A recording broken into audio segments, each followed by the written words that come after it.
Hello there guys, and welcome to this Explain 11 video. Today we're going to be taking a look at the PA22 Tri Pacer by Alabeo. We are currently situated at Santa Monica Airport in the state of California, and what we're going to be doing today, as it is always the case, we're going to be taking a look at the interior and exterior modeling and textures, and we will then take the aircraft for a short flight to put it to the test.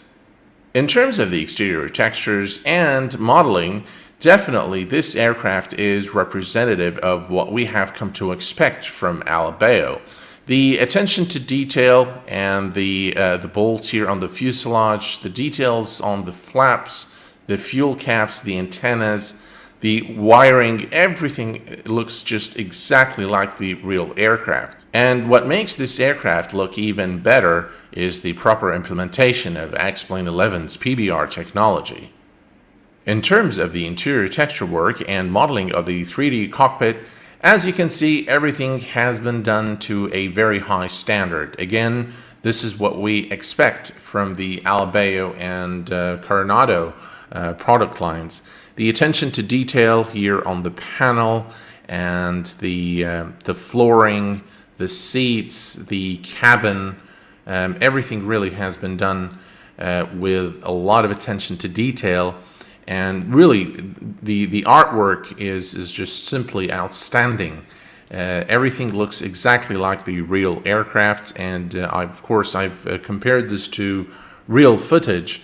And let me tell you that in terms of authenticity, this aircraft is very authentic, and it looks very, very close to its real-world counterpart.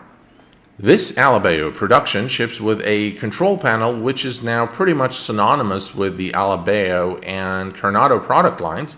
It gives you the ability to manipulate certain view presets, adjust the field of view and the engine volume, and you also have access to static elements, fairings, instrument reflections, and window reflections. And you also can manipulate the aircraft doors, and you have access to a dynamic livery changer. Let us now fire up the aircraft and take it for a short flight. Now, one thing you will notice in the sounds department is that the sounds are not really of the highest quality. Now, the engine sound itself is acceptable, and of course it is stereo sounds, and this is kind of the norm with the Alabeo and Coronado aircraft. But I just feel that the sounds are not to the same standard as, for example, the visuals. And a lot could have been done to make this aircraft a lot more immersive in terms of the sounds. So perhaps this is one of the aircraft that you can use XP Realistic Pro to increase the level of immersion. So let's go ahead and fire up the aircraft. So battery on, beacon is on. Now there is a primer here. It is modeled, and you can definitely use it, but I don't think really it serves any function, to be frank. Okay, let's put the magnetos on. Let's make sure the parking brake is set, and mixture goes to full rich, and there we go. Alright, I had the throttle on max there. Alright, let me adjust the volume. Okay, so we are ready to go. Let me turn on the panel lights. I think that's much better. Nav lights can go on, and taxi lights are on. Alternator can go on as well. Alright, so we are ready now to go. Now, one thing I do want you guys to hear is when we turn off the engines. So let me kill the fuel. Alright, that abruptness is just not very realistic. So I feel they could have done a lot more in terms of the sounds. So mixture on full rich, and let's go ahead and start it again. Again, the way the engine starts, the sounds that the aircraft makes, they're just not very realistic in my opinion. Once the engine is running, though, it's acceptable. The sound is acceptable now. Alright, let's go ahead and release the parking brake and head over to the runway and depart. brake released.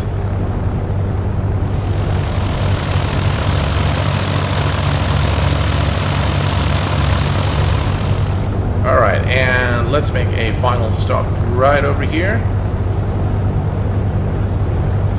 Now, I should have leaned the mixture for taxi, but that's fine.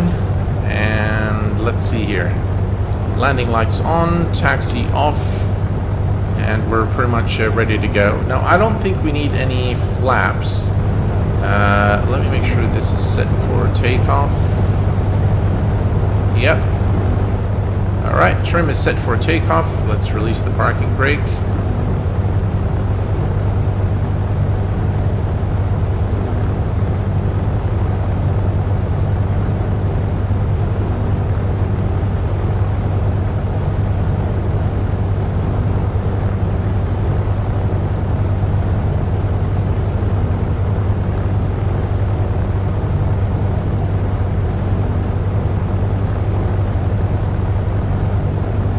Alright, let's give it full power.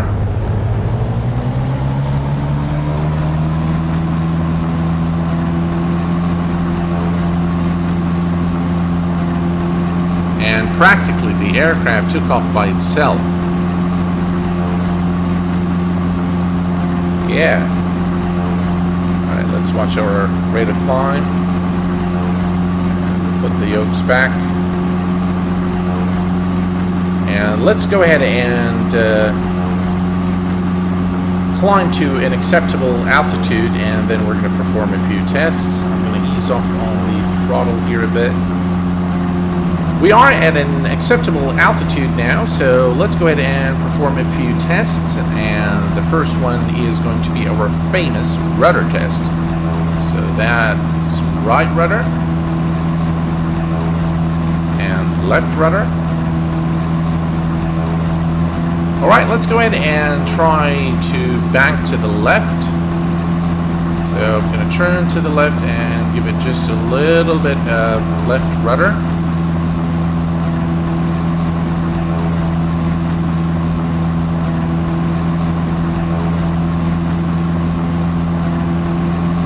Lovely. Okay. Let's go ahead and try a stall test now. So what I'm going to do is I'm going to pitch up, and then I'm going to reduce power to idle.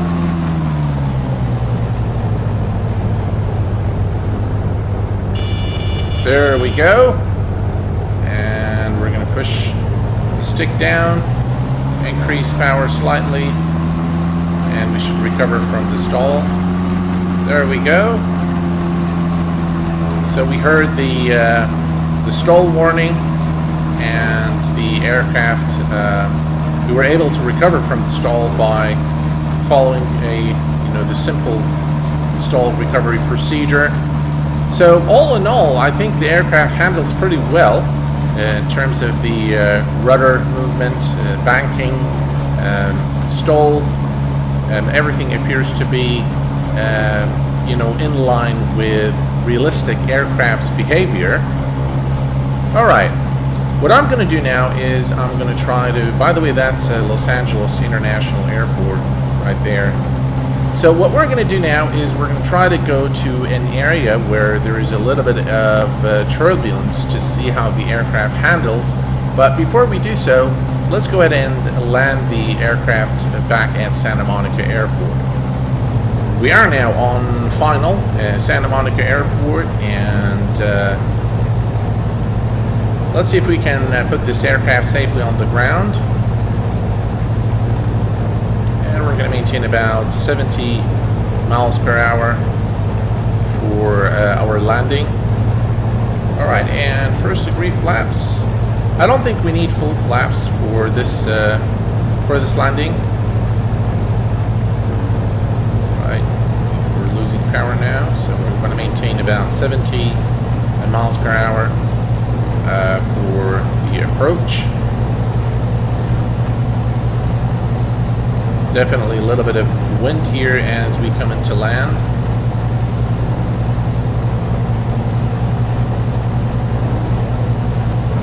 I just love the smoothness of X-Plane 11.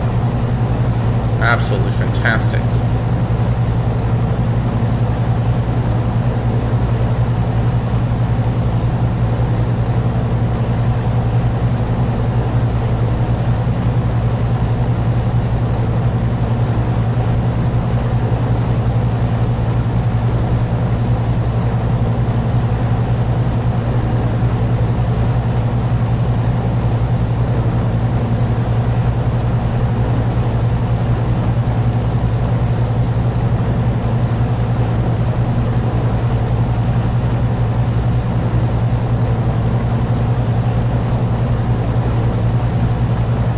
Alright, and let's flare and power to idle.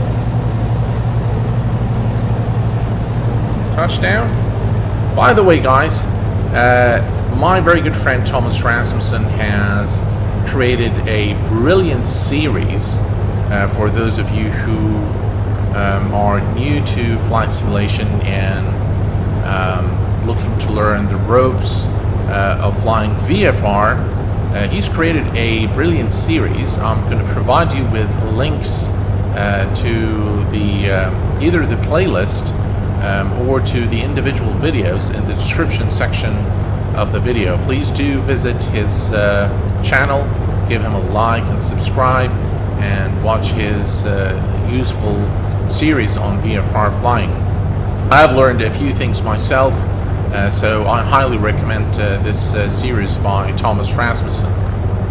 What I've done now is I've modified the weather so that it's pretty stormy. So let's take a look here at what I've done. So I've customized the weather so that, you know what, let's make it severe storms. Okay, and one thing before we depart and see how the aircraft handles in such weather, there is something that caught my attention, and I'm not sure if any previous Alabeo aircraft or Coronado aircraft had simulated this, but let me take this RPM to 1500, and now watch what happens when I put the magneto on left. You get a good drop back there, and this is a step forward for the Alabeo and Coronado product line, as it increases the representation of realistic aircraft behavior. And I'm very happy to see this, and hopefully this is this is just the first step into adding a lot more realistic aircraft behavior and a lot more immersions to make the the aircraft more enjoyable and more representative of the real aircraft. So we are in heavy stormy conditions right now, and what we're going to do is we're going to release the parking brake and we're going to depart and see how the aircraft handles.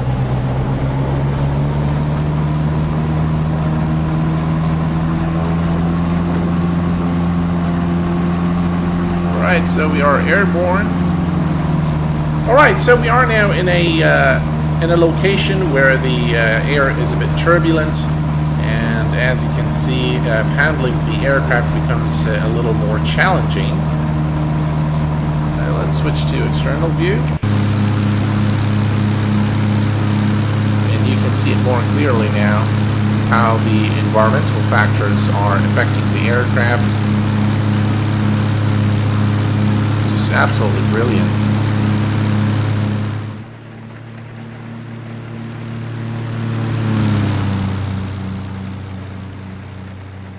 My concluding remarks on this Piper 22 Tri Pacer is that it will definitely suit those of you who are specifically interested in this model. If you're looking for something high fidelity and high immersion, then this aircraft is definitely not for you.